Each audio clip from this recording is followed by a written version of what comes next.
Hello दोस्तों, जय हिंद। आइए हम देखते हैं बोर्ड एग्जाम के लिए 500 क्वेश्चन की प्रैक्टिस का चौथा वीडियो। ठीक है, चौथा वीडियो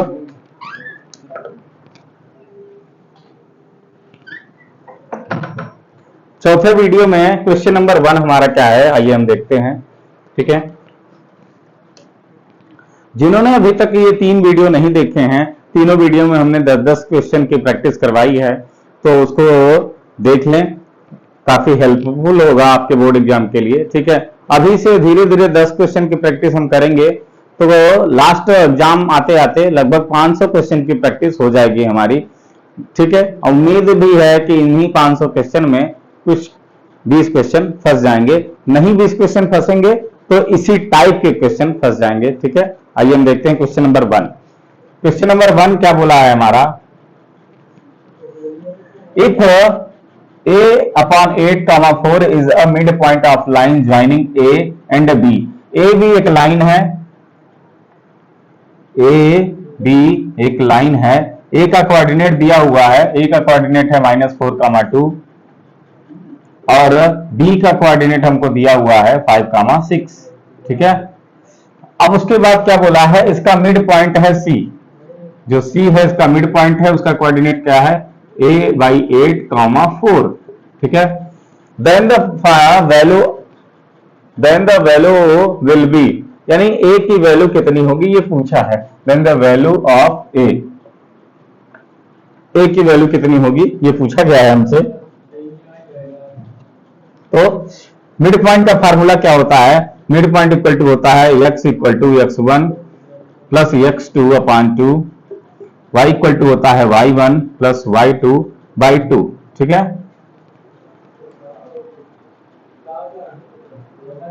तो वैल्यू रखते हैं हम, ये होता है xy जो मिड में है, और ये होता है x1 y1, ये होता है x2 y2। रखो वैल्यू, रखते हैं वैल्यू, तो ये हो जाएगा a/8 इक्वल टू x1 यानी -4 प्लस x2 यानी 4/2, 2 से कट जाएगा 4 आएगा, तो a/4 equal to 4 plus minus यानी 1, तो ये आ गया हमारा a equal to, cross multiply होगा तो इधर चला जाएगा इक्वल टू 4, यानी a की वैल्यू हमारी 4 आ जाएगी। अगर हमारा एक ही से ऑप्शन मिल जा रहा है तो हम दूसरा सॉल्व नहीं करेंगे, केवल एक ही से ऑप्शन निकालेंगे, यानी a की वैल्यू हमारी आ गई 4। ठीक है, ऑप्शन बी इज करेक्ट। आइए देखते हैं क्वेश्चन नंबर 2। ठीक है,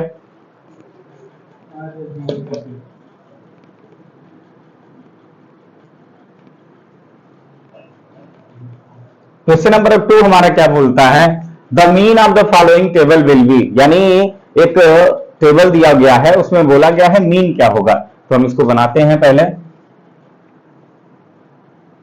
जब भी ऐसे टेबल दिया जाएगा हमको इसको ऐसे बना लेंगे हम। क्लास इंटरवल CI लिख दे रहे हैं डायरेक्ट हम, क्लास इंटरवल। उसके बाद फ्रीक्वेंसी को F लिख दे रहे हैं। कितना है क्लास इंटरवल, 0 से 10, 10 से 20, 20 से 30, फिर 30 से 40, फिर हमारा 40 से 50।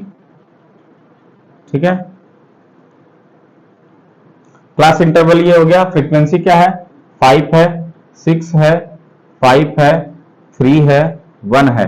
तो हम इसके लिए हम निकालते हैं पहले XI क्या होता है, क्लास इंटरवल का मीन टर्म होता है, यानी क्लास इंटरवल को जोड़ें दोनों को और 2 से डिवाइड कर दें, यानी 0 और 10 जोड़ेंगे तो 10/2 कर देंगे तो आएगा 5।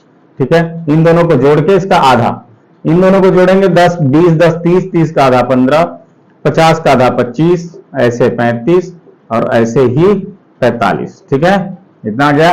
मल्टीप्लाई करते हैं, यहाँ पे निकालते हैं FI XI, तो ये हो जाएगा 5 5 या 25, ये हो जाएगा 90, ये हो जाएगा 125, ये 105, ये हो जाएगा 45। ठीक है, जोड़ देंगे, यहां आता है सिग्मा FI और यहां आता है सिग्मा FI XI। ठीक है, तो 5 5 10 10 16 16 3 19 and 20 20 आ गया। यहां पे जोड़ेंगे 5 5 10 15 20 और दूसरी डिजिट 9 2 11 11 2 13 13 4 17 17 1 18 19 और 1 2 2 1 3 390 अपॉन 20। तो मीन का फार्मूला क्या होता है? मीन इक्वल टू होता है sigma F I x I upon sigma F I. रखेंगे वैल्यू 390 अपॉन 20। एक जीरो से एक जीरो कटा, ये 2 1 जा 2 एक बचा 19 2 9 जा 18 एक बचा 2 5 जा 10 यानी 19.5। कितना आ रहा है हमारा? 19.5 यानी ऑप्शन डी होगा हमारा करेक्ट। ठीक है, हमें एक क्लास इंटरवल दिया गया था, उसमें बोला गया था कि बताइए मीन कितना है इसका, तो मीन हो जाएगा 19.5।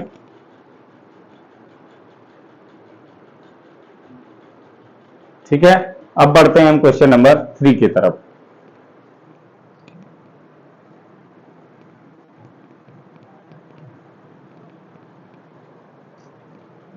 क्वेश्चन नंबर 3 में क्या बोला गया है? क्वेश्चन नंबर 3 में बोला है if root of equation 3x square minus 12x plus K are equal then the value of K. यानी इफ रूट ऑफ इक्वेशन, यदि 3x square minus 12x plus के का मोल समान, तो रूट सेम होने की कंडीशन क्या होती है?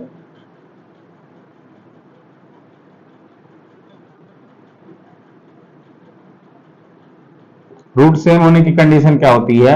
d इक्वल टू 0 होता है। हाँ, तो d इक्वल टू 0, अगर हमारा d ग्रेटर देन 0 होता है तो रूट सेम, रूट रियल तो होते हैं बट डिफरेंट होते हैं, सेम नहीं होते हैं। तो यहाँ सेम होने की कंडीशन क्या है? d equal to 0। अब यहां से हम इसको लिख लेंगे, d का फॉर्मूला क्या होता है? B square minus 4ac equal to 0। हम इक्वेशन लिख लेंगे यहाँ पे 3x square minus 12x plus k equal to 0। अब इसको हम कंपेयर करेंगे ax square plus bx plus c से। ठीक है, तो यहाँ पे x स्क्वायर दोनों कट जाएंगे, तो a की जगह क्या बचेगा? 3। यहाँ x से x कट जाएगा, तो b की जगह क्या बचेगा? माइनस 12। तो a की जगह 3 हो गया, b की जगह माइनस 12 हो गया, c की जगह हो गया k। रखो वैल्यू इसमें, आप हम वैल्यू रखते हैं डायरेक्ट। तो b की जगह है माइनस 12 का स्क्वायर माइनस 4 इंटू a की जगह है 3 और c की जगह है k इक्वल टू 0। ठीक है, आगे इरेज कर देते हैं इधर ऊपर। तो यहां से आएगा 12 का स्क्वायर होता है 144 माइनस 3 4 जा 12 k इक्वल टू 0। यहां आ जाएगा 144 इक्वल टू 12 k। 12 से इसको काटेंगे तो 12 आता है क्योंकि 12 का स्क्वायर होता है, तो k इक्वल टू आ गया हमारा 12, यानी k की वैल्यू आ गई हमारी 12। ठीक है, ऑप्शन ए इज करेक्ट। ठीक है, अब क्वेश्चन नंबर देखते हैं हम 4।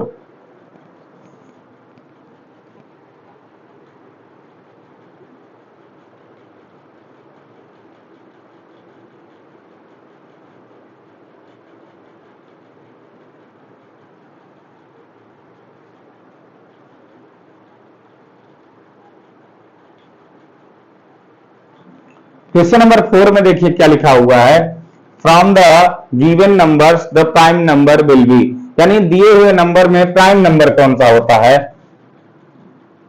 तो from the given number the prime number will be, तो प्राइम नंबर की डेफिनेशन क्या होती है?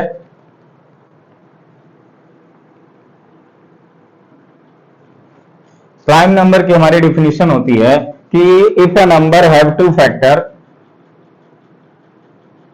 प्राइम नंबर इसी को कहते हैं अभाज्य संख्या।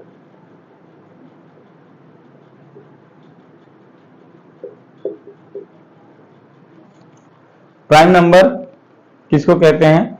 तो ऐसी संख्या जिनके केवल 2 गुणनखंड हो, एक तो वो खुद हो it self and other factor. यानी ऐसा नंबर जिसके केवल 2 गुणनखंड हो, एक तो वो खुद हो एक दूसरा नंबर हो, तो वो होता है प्राइम नंबर यानी अभाज्य संख्याएं। ठीक है, तो अब इसमें से बताना है कौन सा नंबर प्राइम नंबर है।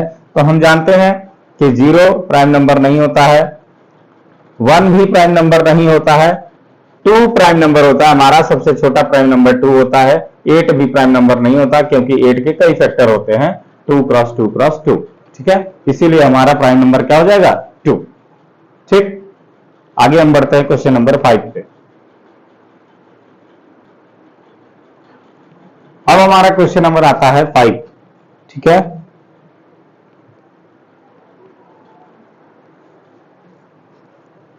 फाइव देखिए क्या है।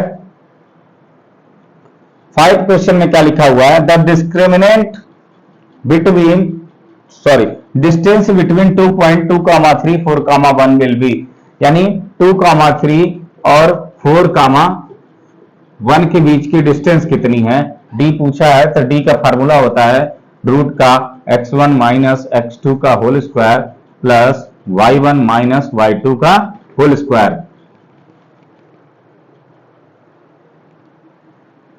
ठीक है, तो वैल्यू रखेंगे, इसको हम मान लेंगे x1 y1, इसको मान लेंगे x2 y2। अब वैल्यू रखेंगे, x1 की वैल्यू 2 है, x2 की वैल्यू 4 है, प्लस y1 की वैल्यू 3 है, y2 की वैल्यू 1 है स्क्वायर। ये हो जाएगा हमारा 4 में से 2 गया तो -2 का स्क्वायर, प्लस 3 में से 1 गया तो 2 का स्क्वायर। ठीक है, इसको ऊपर कर लेते हैं अब,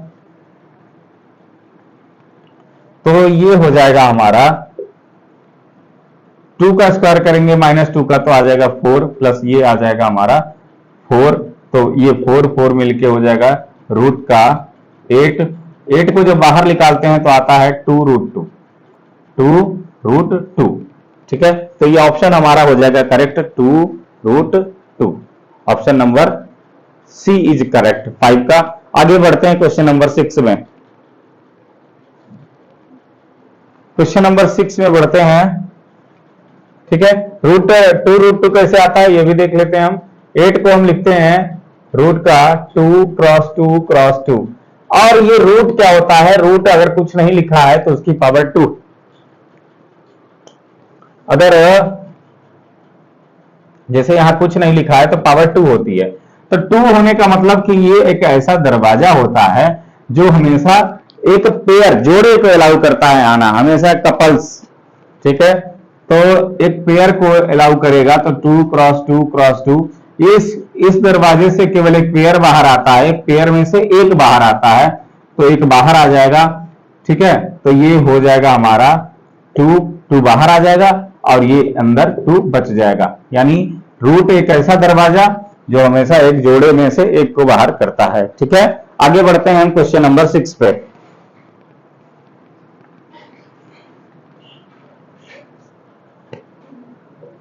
क्वेश्चन नंबर 6 क्या लिखा है,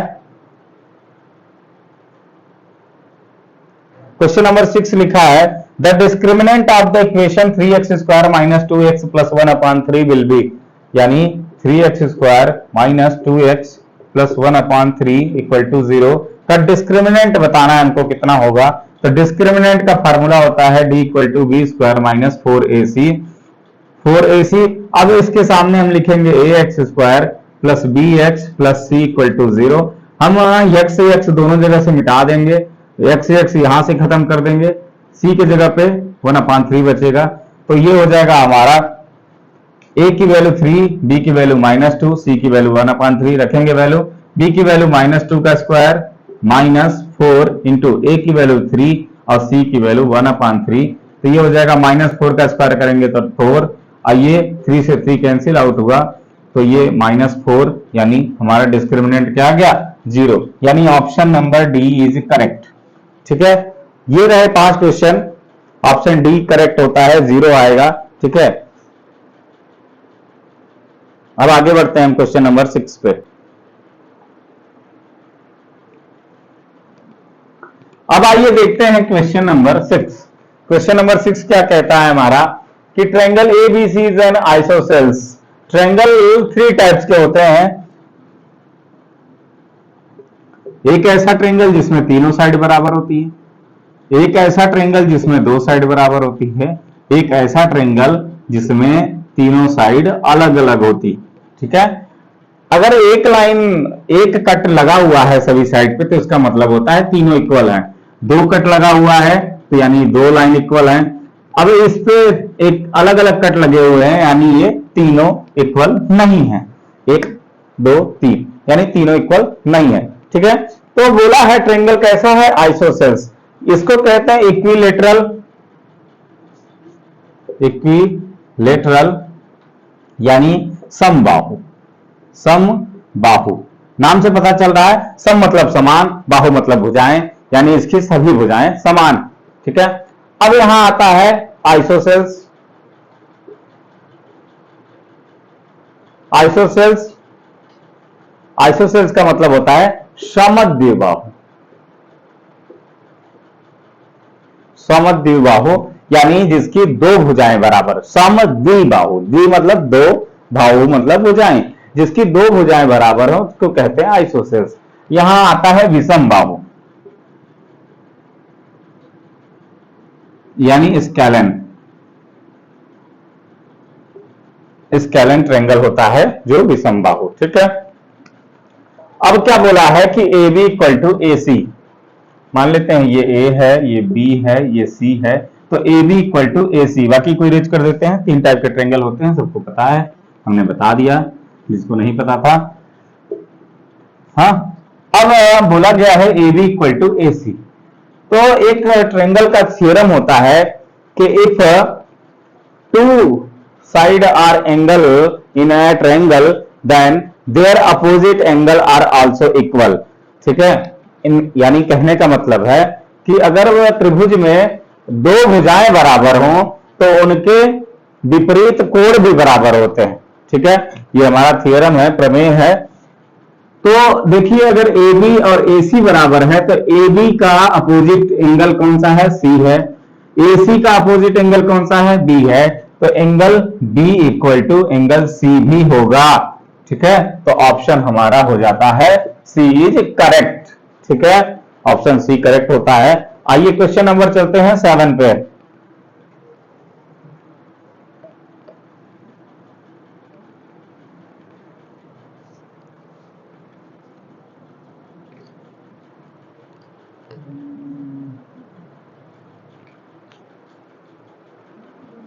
क्वेश्चन नंबर गलत हुआ, सही था 6 7।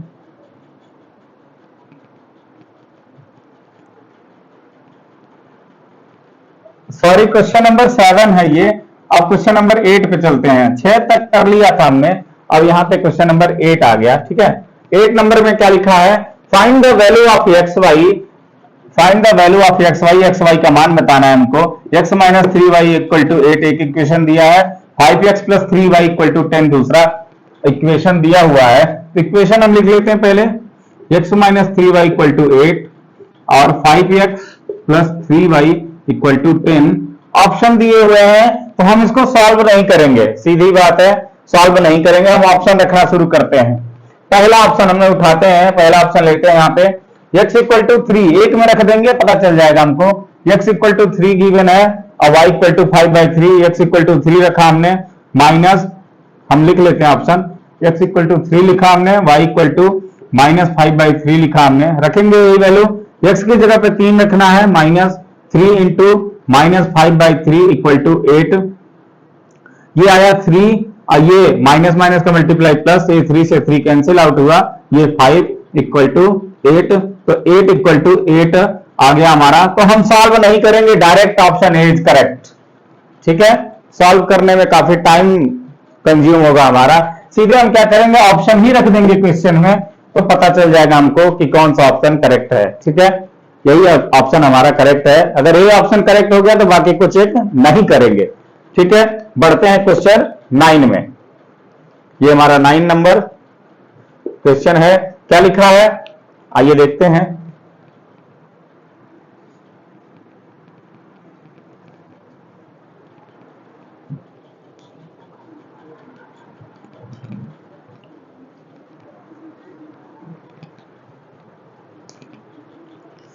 क्वेश्चन 9 क्या लिखा है हमारा, 52, 50, 52, 54 और 100 तक ये बोला गया है, जोड़े गए हैं, इनका सम बताना है कितना होगा। तो 50 plus 52 plus 54 plus dot dot dot dot 100 तक बोला गया है, और बोला गया है इसका सम कितना होगा। ठीक है, तो हम देख रहे हैं हर जगह 2 की गैपिंग है, जब गैपिंग सेम हो तो ये कोई ना कोई सीरीज होती है। अगर ये गैपिंग इक्वल हो हर जगह तो ये एपी है, यानी समांतर श्रेणी है। तो हम जानते हैं इसका पहला पद ए होता है, यानी ये 50 है। सर्वांतर हम निकालेंगे, यानी दूसरे में से पहले को घटा के हम निकालेंगे, तो सर्वांतर डी इक्वल टू आ जाएगा 52 माइनस 50 यानी 2। ठीक है, इसको कंफर्म करने के लिए हम अगले स्टेप में भी एक बार माइनस करते हैं, 54 माइनस 52, तो यहां भी 2 आ रहा है, यानी हमारा डिफरेंस यानी सर्वांतर 2 है। ठीक है, अब हम निकाल लेंगे ये कितने टर्म होंगे पूरा शुरू से लेकर अंतिम तक। ठीक, तो शुरू से अंतिम तक निकालने के लिए हमारा एक फार्मूला होता है, L equal to last term equal to A plus n minus 1 into d. रखेंगे वैल्यू, L की वैल्यू क्या है, 100 है अंतिम पद, पहला पद 50 है, plus n minus 1 into D की वैल्यू 2 है। ठीक है, अब आगे देखते हैं, 50 को इधर ले आते हैं 100 में से, तो 100 माइनस 50 इक्वल टू, यहां हो जाएगा मल्टीप्लाई करेंगे 2n माइनस 2। ठीक है, ये हो गया हमारा 50, ये इक्वल टू हो गया 2n, और ये 2 इधर आएगा तो प्लस का 2 हो जाएगा, ये हो गया 52 इक्वल टू 2n, काट देंगे तो आएगा हमारा 2 2 जा 4, 1 बचा, 2 6 जा 12, यानी n की वैल्यू आ गई हमारी 26। 26 टर्म है इसमें जिनका हमें सम बताना है। तो अब सम का फार्मूला लगाएंगे हम। सम का फार्मूला क्या होता है, 2 फार्मूले होते हैं सम के।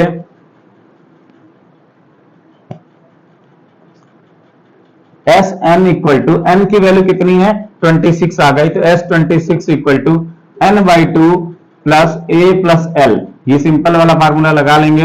एन की वैल्यू 26 अपॉन 2, ए की वैल्यू हमने निकाली थी कि 50, पहला पद 50 है, अंतिम पद क्या है 100 है। तो अब करेंगे, इसको काट देंगे तो आएगा 13, ये आएगा 150, इसका मल्टीप्लाई करेंगे 13 0 0,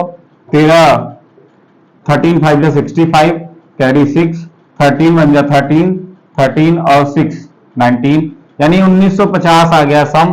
कितना आया 1950, यानी option number A is correct. ठीक है, अब बढ़ते हैं हम आज के आखिरी क्वेश्चन में, 10 नंबर क्वेश्चन में। ठीक है,